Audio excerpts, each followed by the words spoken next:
Welcome back to Tales from the Shed with me, Nelly Power.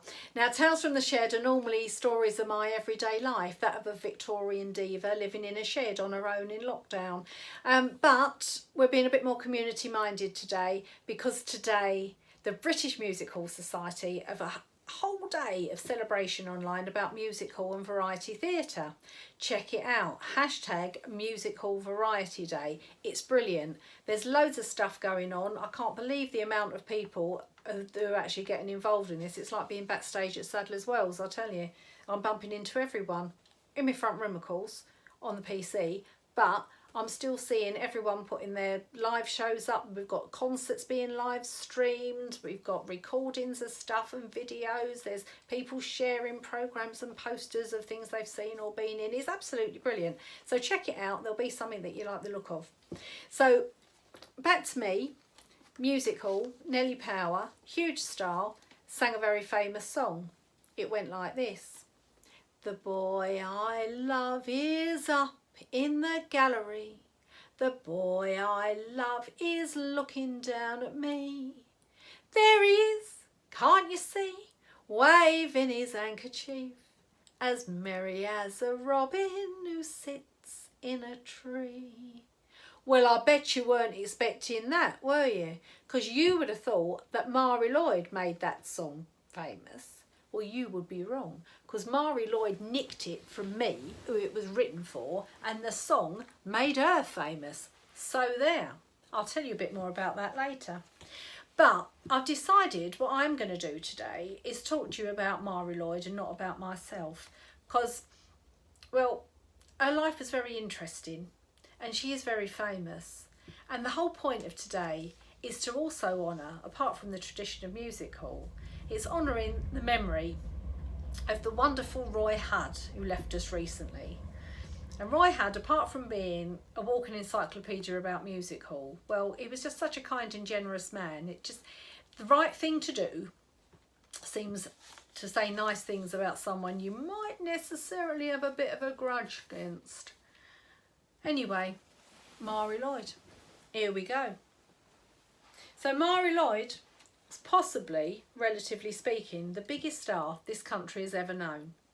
She died in 1922, yet there are still several tribute acts doing the rounds.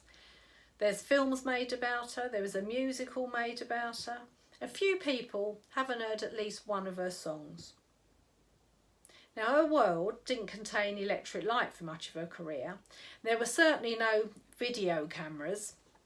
The nature of the profession was both fast-moving and highly competitive. She needed to capture an audience attention within 20 seconds or lose them altogether.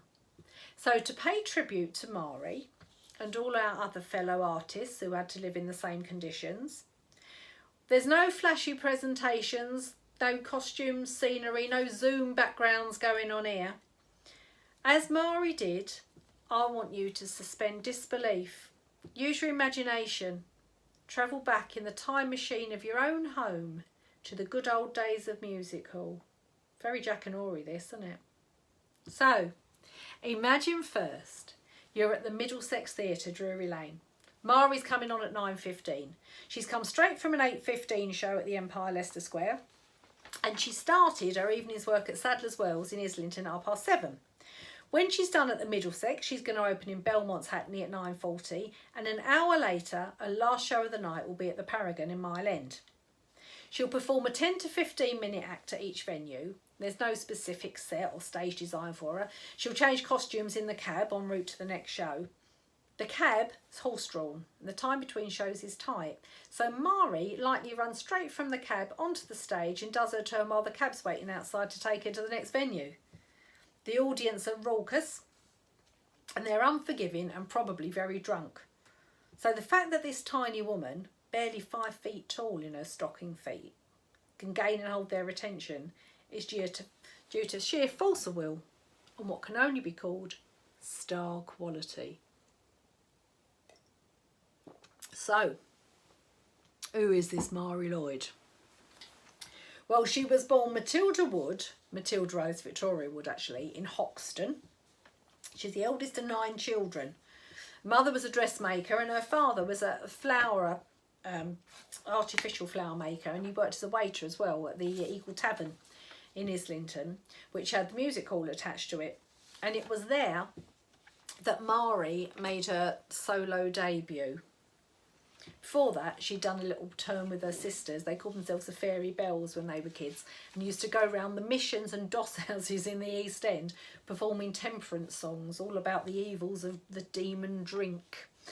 And she also used to gate crash funerals on her own. That was her real first solo appearance. She used to go to the graveyards when there was a funeral on, sob louder than all the mourners, and make sure she was centre of attention. You can kind of see that she was made for a career on the stage, can't you? Anyway, her Eagle Tavern debut was under the stage name Bella Delamere.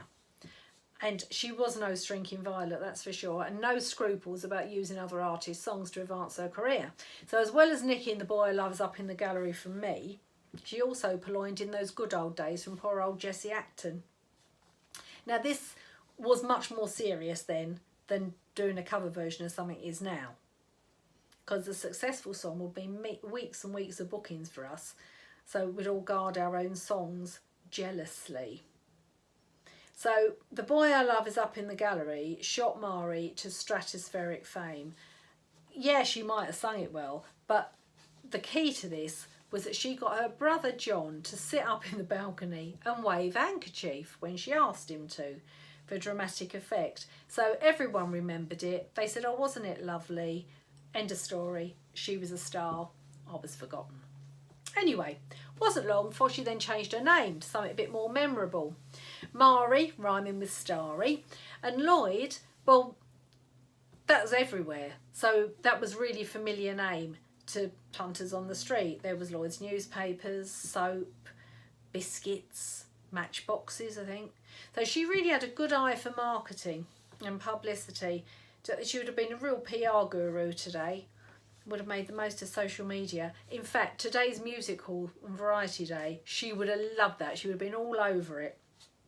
No one else would have got a bloody look in, I'm sure. So as Mari's popularity grew, so did her reputation for the risque. Her songs were full of innuendo, and there are many apocryphal stories about her, such as on being reprimanded for the saucy line, she sits amongst the cabbages and peas. She changed it to she sits amongst the cabbages and leeks. You can work that one out yourself. These stories may or may not be true, but what undoubtedly is true is that several music halls at the time were constantly under threat of having their licences revoked because of perceived obscene content of material on stage. So they did all have ongoing battles with the Temperance Society and the Lord Chamberlain's office. But Mari herself, despite being the biggest star in the country, wasn't invited to appear at the 1912 Royal Command performance for fear of offending the royal guests. Of course, being Mari, she didn't take that line down, so she rented a theatre close by and sold out on the same night. Now, as well as her turn, Mari performed in many pantomimes in her career, including at the Theatre Royal Drury Lane. This gave her exposure to more legitimate theatre and guaranteed a good level of income for several weeks. That said, at the height of her career, she was the best paid performer in the country, earning some £11,000 a year, which is a fortune in those days. Mari wasn't that much of a fan of pantomime because it meant she couldn't always do her own thing. She had to stick to a bit of a script, but needs must and all that. And the pantos, they must have been exhausting. They usually ran for 4 to 5 hours, and it wasn't unusual for the curtain to come down at midnight.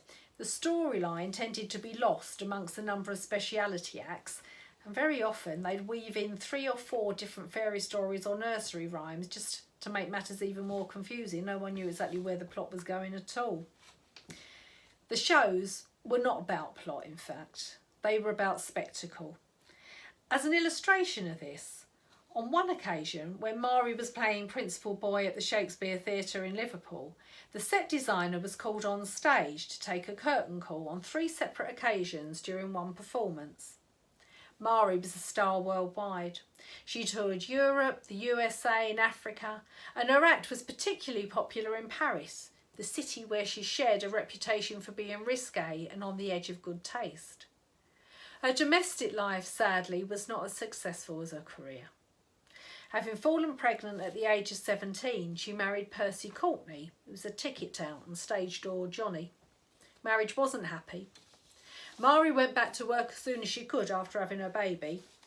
Mari Jr., her only child, who was actually followed in her footsteps on the stage, funny enough.